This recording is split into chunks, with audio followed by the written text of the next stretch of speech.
حضرت خلیل اللہ نے اللہ سے دعائیں مانگ مانگ کے بیٹا لیا تھا. عمر کا پچھلا حصہ ہے، اولاد نہیں ہے. اللہ سے دعا مانگتے ہیں، اللہ مجھے اولاد عطا کر دے. رات کے پچھلے پہر اٹھ اٹھ کے دعائیں مانگتے ہیں. خیر اللہ نے کرم فرمایا. حضرت سارہ کے بطن سے تو اولاد نہیں ہوئی، اب حضرت ہاجرہ سے نکاح کیا. اب حضرت ہاجرہ سے نکاح ہوا تو اللہ نے ان کے بطن سے انہیں ایک خوبصورت بیٹا دیا جس کا نام اسماعیل رکھا. اللہ اکبر! اللہ کی کتنی بڑی آزمائش تھی. اللہ کی طرف سے آواز آئی، میرے حکم کی تعمیل کرتے ہوئے اپنی زوجہ کو اور اپنے بیٹے کو وادی غیر ذی زرع میں چھوڑاؤ. تو پھر وہ آج جہاں کعبۃ اللہ ہے، یہاں پہاڑوں کے بیچ حضرت ہاجرہ کو چھوڑ کے حضرت خلیل اللہ واپس چلے گئے. اور پھر جب حضرت اسماعیل علیہ السلام کی عمر 13 سال ہوئی تو ایک بار ملنے آئے. تو حضرت خلیل اللہ کو حکم ہوا، خواب آئی اور خواب میں یہ حکم ہوا. نبیوں کی خواب بمنزلہ وحی ہوتی ہے. ہمارے جو خواب ہیں ان میں سے کچھ خواب ایسے ہیں جن کو کہا گیا نبوت کا 46واں حصہ ہے، اچھے خواب. لیکن ہمارے خواب ادغاث و احلام ایسے بھی ہوتے ہیں جو دن کے خیالات کا عکس ہوتے ہیں. کچھ ہمارے خواب ایسے ہوتے ہیں کہ جو شیطان کی طرف سے ہمارے اوپر ہوتے ہیں، شیطانی خیالات کا عکس ہوتے ہیں. لیکن کچھ خواب ایسے ہوتے ہیں کہ جو ہے وہ اچھے اور صالح خواب ہوتے ہیں. لیکن نبی کا کوئی خواب ادغاث احلام نہیں ہوتا. نبی کا کوئی خواب جو ہے وہ شیطانی خیال کا نتیجہ نہیں ہوتا، اس لیے کہ نبی پر شیطان وسوسہ اندازی نہیں کر سکتا. اور اگر اس امکان کو مان لیا جائے تو ساری شریعت مشکوک ہو جاتی ہے. تو یہ امکان ہی نہیں ہے کہ نبی پر شیطان اثر انداز ہو سکے. اللہ اکبر! نبی تو نبی رہا. نبی کے سچے غلام جو ہیں، شیطان تو ان کے راستے میں رکاوٹ نہیں ڈال سکتا جب وہ اللہ کی طرف سے دیے ہوئے تقوی سے مالا مال ہو جاتے ہیں. خیر، تو خواب دیکھا کہ میں بیٹے کو ذبح کر رہا ہوں. تو آئے اور بیٹے سے کہا، پہلے زوجہ سے کہا کہ بیٹے کو تیار کر دو، ہم نے دوست کی دعوت پہ جانا ہے. ویسے خلیل عربی میں گوڑے دوست کو ہی کہتے ہیں، اور حضرت ابراہیم اللہ کے خلیل کہلائے. رب نے ابراہیم کو اپنا دوست قرار دیا. تو پھر کہا دوست کی دعوت ہے، دوست کا بلاوا ہے، میں نے بیٹے کو وہاں لے کے جانا ہے. تو حضرت ہاجرہ بیٹے کو تیار کر دیتی ہیں، کنگھی بھی کرتی ہیں، بالوں میں تیل بھی لگاتی ہیں، خوبصورت کپڑے بھی پہناتی ہیں. اللہ سے مانگ مانگ کے لیا گیا بیٹا. اللہ اکبر! اب 13 سال کی عمر، فلما بلغ معہ السعی، جب وہ بلوغت کی عمر میں پہنچا، چلنے پھرنے کے قابل ہوا، تو حضرت ابراہیم علیہ السلام ان کو لے کے ساتھ چلے. اور راستے میں جب یہ منظر دیکھا کہ باپ بیٹے کو اللہ کی رضا کے لیے ذبح کرنے جا رہے، تو شیطان کے تن بدن میں آگ لگ گئی. قیامت تک یہ نقشہ دنیا دیکھے گی، کیا منظر ہوگا. خدا کی رضا کے لیے یوں بھی اظہار کیا جاتا ہے. تو وہ حضرت ابراہیم علیہ السلام کے پاس آیا. ابراہیم، ایک خواب کے سہارے بیٹے کو ذبح کرنے جا رہے ہو، اللہ کو راضی کرنے کے اور تھوڑے طریقے ہیں.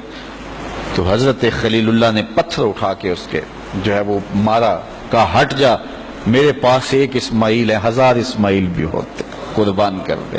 یہ وہی جگہ ہیں. پھر حضرت اسماعیل کے پاس آیا تو انہوں نے بھی یہی بات کہی، کہا کہ ماں کی ممتا بڑی کمزور ہوتی ہے.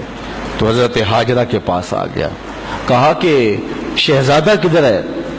کہا دوست کی دعوت پہ ان کا باپ لے کے گیا ہے. کہا نہیں، دوست کی دعوت نہیں ہے، وہ تو ان کو ذبح کرنے لے جا رہا ہے. کہا کوئی سوچ کے بات کر، دعائیں مانگ مانگ کے لیا رب سے، اپنے ہاتھوں سے ذبح کر دے گا؟ دنیا کی تاریخ میں ایسا کبھی ہوا نہیں کسی باپ نے اپنے بیٹے کو ذبح کیا ہو اور بیٹا نافرمان ہو، تب بھی کبھی ایسا نہیں ہوا. یہ تو وہ بیٹا ہے کہ جس کی پیشانی میں اجالے رکھے ہوئے ہیں، جس کی چمکدار آنکھیں خیرہ کر دیتی ہیں. کیا اس بیٹے کو ذبح کرے گا؟ اور باپ بھی اتنا نرم دل، پھر مانگ مانگ کے لیا. مجبور ہو گیا، کہنے لگا کہ وہ اسے اللہ کا حکم کہتا ہے. تو حضرت ہاجرہ سلام اللہ علیہ نے کہا ظالم بھاگ جا، اگر اللہ کا حکم ہے میری گود میں ایک اسماعیل ہے، 1000 اسماعیل بھی ہوتے قربان کر دے. یہ انوکھی داستان تھی جو کائنات میں رقم ہونے جا رہی ہے. یہ کوئی افسانہ نہیں ہے، یہ امر واقعیہ ہے، یہ ہونے والی داستان ہے. جس کی یادیں پورے عالم میں بکھری ہیں. کائنات میں ایسا انوکھا واقعہ ہے، ایسا البیلا واقعہ زمانے میں نہیں دیکھا ہوگا جو یہ واقعہ رقم ہونے جا رہا ہے. حضرت اسماعیل 13 سال کی عمر اور حضرت ابراہیم اپنے بیٹے کو ساتھ لیے جا رہے ہیں.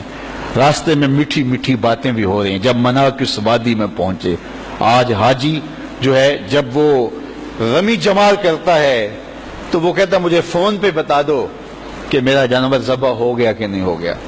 اس میں اتنی ہمت نہیں ہوتی کہ اس قربان گاہ پہ چل کے جائے. وہ کہتا ہے تھکن سے چور ہوں. اللہ اکبر، حاجی تجھ سے تو چل کے جائے نہیں جاتا، اور شریعت نے تجھے سہولت بھی دے دی، کوئی ضروری نہیں ہے کہ تو وہاں جائے. لیکن ذرا دیکھ وہ منظر کتنا دل آویز تھا. اگر حاجی کو کہا جاتا کہ بیٹا بھی ساتھ لے جانا ہے اور وہاں بیٹے کو ذبح نہیں کرنا، صرف گردن پہ چھری ہی رکھنی ہے، تو کلیجے کانپ جاتے. اللہ اکبر، رسم بھی ادا نہ ہو پاتی. لیکن یہاں ایک انوکھا واقعہ عملاً روح پذیر ہوا. فلما بلغ ماہ السعی، جب وہاں پہنچے تو کہا یا بنیا، اے میرے بیٹے. اللہ کتنا میٹھا اور دلاویز انداز تھا. اے میرے بیٹے، یا بنیا، یا بنی نہیں کہا، میرے بیٹے نہیں کہا، بیٹے نہیں کہا، یا بنیا، اے میرے بیٹے. اس میں اپنائیت کا جمال دیکھیے اور ٹپکتا ہوا شہد دیکھیے پیار کا. اے میرے بیٹے، میں نے خواب دیکھا ہے، انی اذبحک فانظر ماذا تری، کہ میں تمہیں ذبح کر رہا ہوں. فانظر ماذا تری، اب تو بتا تیری رائے کیا ہے. باپ نہ بتاتا ذبح کر لیتا، لیکن نے بیٹے کو شامل کیا. بتانا، میں نے یہ خواب دیکھا ہے اور نبی کا خواب بمنزلہ وحی ہے. اب تو بتا تیری رائے کیا ہے، مجھے بتائیے.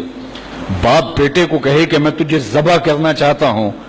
اللہ اکبر، باپ اپنی مرضی سے بعض اوقات کسی بیٹے کی کسی خدمت کی وجہ سے اس کو تھوڑا سا زیادہ دے دے، یا اس سے شفقت کا رخ زیادہ ہو، یا اس کو کچھ ترجیح دے دے، تو دوسرے بیٹے ناراض ہو جاتے ہیں اور باپ کے خلاف جا کے اپنے چچاؤں سے اور دوسرے رشتہ داروں سے بات کرتے ہیں کہ ہمارا باپ ظالم ہو گیا ہے. یار اس کا روح سخن تھوڑا سا دوسرے بیٹے کی طرف ہوا تو جا کے شور کر دیا اولاد نے کہ میرا باپ ظالم ہو گیا ہے.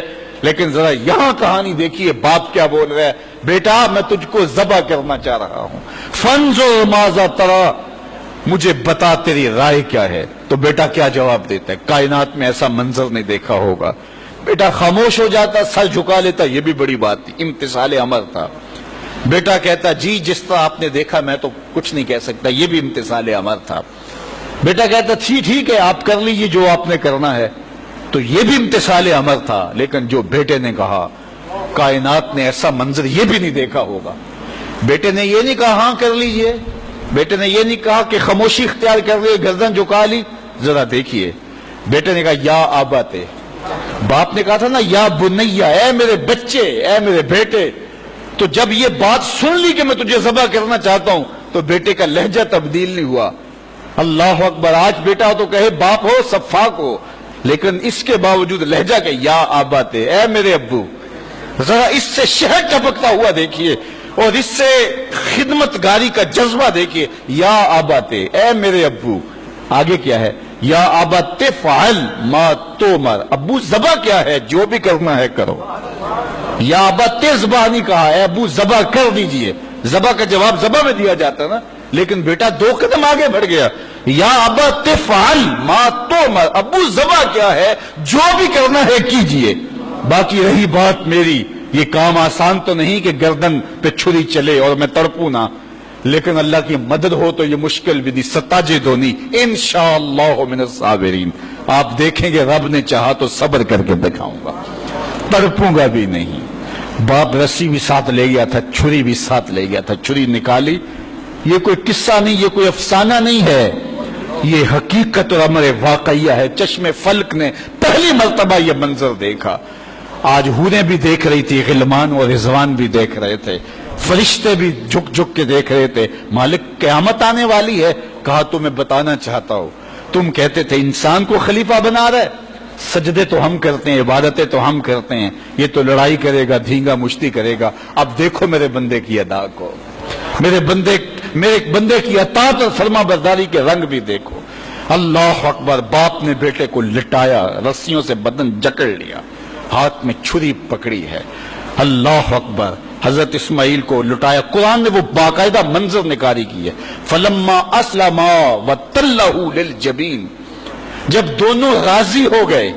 کس بات پہ راضی ہو گئے؟ کہ فلاں نمبر کی گاڑی خرید لیں، فلاں کوٹھی اور فلاں بنگلہ خرید لیں. نہیں، دونوں راضی ہو گئے. باپ ذبح کرنے پہ راضی ہو گیا اور بیٹا ذبح ہونے پہ راضی ہو گیا. اسلام اسے کہتے ہیں فلما اسلما. یہاں لفظ جب دونوں نے رضا کر لی، طے کر لیا، دونوں نے سر جھکا لیا. الاسلام گردن نہادن، اسلام کا معنی ہے گردن رکھ دینا. تو دونوں نے جب گردنیں رکھ دی اللہ کے حکم پر، باپ ذبح کرنے پہ تیار ہو گیا اور بیٹا ذبح ہونے پہ تیار ہو گیا. سینے میں دل رکھنے والے ہو، بیٹے کا ذبح کے لیے تیار ہو جانا چھوٹی بات نہیں تھی، لیکن باپ کا اپنے ہاتھوں سے بیٹے کو ذبح کرنا یہ اس سے بھی بڑی بات تھی. یہ تماشائے لبے بام نہیں تھا. لیکن آج زمانہ اس منظر کو دیکھ رہا ہے. منا کے سیاہ پہاڑوں میں یہ کہانی رقم ہونے جا رہی ہے. باپ نے ہاتھ میں چھری پکڑی اور بیٹے کو لٹایا. قرآن بتاتا ہے فلما اسلما، جب دونوں راضی ہو گئے. وتلہ للجبین، اور باپ نے بیٹے کو پیشانی کے بل لٹایا. اس پر مفسرین نے دو باتیں کی ہیں. للجبین کا معنی کیا ہے کہ پیشانی کے بل لٹایا، پیچھے سے ذبح کرنا چاہ رہے تھے.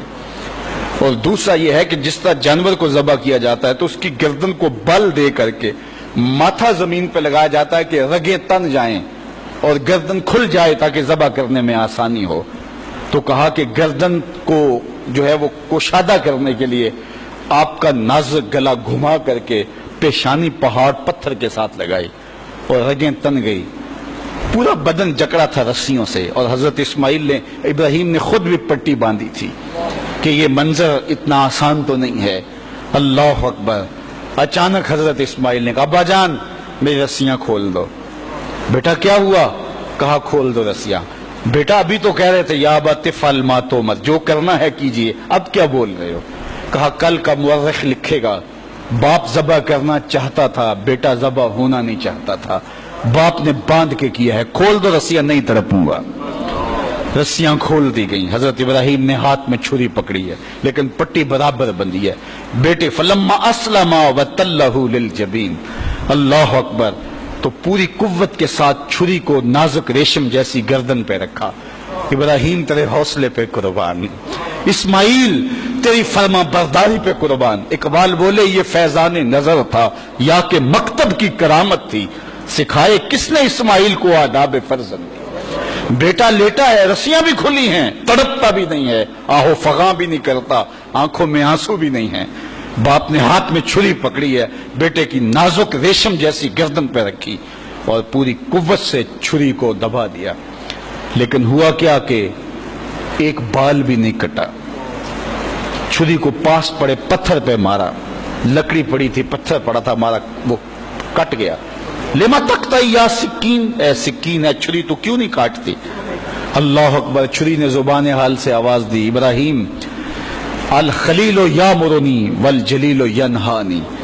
خلیل مجھے ایک بار کاٹنے کا کہتا ہے، وہ خلیل، وہ کبیر، وہ رب، وہ جلیل 70 بار کہتا ہے خبردار ایک بال بھی کاٹا. کہا تیرا کام تو کاٹنا تھا. چھری بولی آگ کا کام بھی تو جلانا تھا. جس نے آگ کو جلانے سے روکا آج اس نے مجھے کاٹنے سے روک دیا. سمجھے اس سے یہ بھی تو نتیجہ نکل سکتا ہے چلو جان چھوٹی، میرا قصور تو نہیں تھا، لیکن اللہ کے حکم کو پورا کرنے کا جذبہ تھا. پتہ نہیں دل میں کیا بات آ گئی کہ چھری کو روک دیا گیا. پھر استغفار پڑا اور چھری تیز کی اور گردن پہ رکھ کے پورا زور لگا دیا. گردن کٹ گئی، خون بہنے لگا. خوش ہو گئے کہ بڑا کام تھا کر گزرا. جلدی جلدی پٹی کھولی تو دیکھا ذبح ہونے والا بیٹا نہیں دمبا تھا. اللہ اکبر. دمبا پڑا تھا اور بیٹا پاس کھڑا مسکرا رہا تھا. تو حضرت خلیل کی زبان سے بے ساختہ نکلا اللہ اکبر. تو حضرت اسماعیل بولے لا الہ الا اللہ واللہ اکبر. پاس جبریل کھڑے تھے، کہا اللہ اکبر وللہ الحمد. آواز آئی فلما اسلما وتلہ للجبین ونادیناہ ان یا ابراہیم قد صدقت الرؤیا انا کذالک نجزی المحسنین. آواز آئی ابراہیم تو نے واقعی خواب پورا کر دکھایا. تو نے تو اپنے گمان میں بیٹے کی گردن پہ چھری چلائی، لیکن یہ ہم نے اس وقفے میں دمبا رکھ دیا. تم نے واقعی خواب پورا کر دکھا. وفدیناہ بذبح عظیم. ہم نے ان کے جو ہے بدلے میں ایک دمبا دے دیا اور ہم نے اس کو پچھلوں کے لیے سنت رکھ دیا. آج منا کی وادی میں حاجی وہاں جا کے دمبے کی گردن پہ چھری پھیر رہا ہوتا ہے. وہ یادگار آج اس مذبح پہ، آج اس منصب پہ جہاں بیٹے کی قربانی کے لیے حضرت خلیل چھری ہاتھ میں لیے کھڑے تھے، آج 40 لاکھ جانور قربان ہو رہے ہیں اور پوری دنیا کے اوپر قربانیاں ہو رہی ہیں. اللہ اکبر. وہاں آواز آتی ہے سلام علی ابراہیم، اے ابراہیم تیرے اوپر سلام.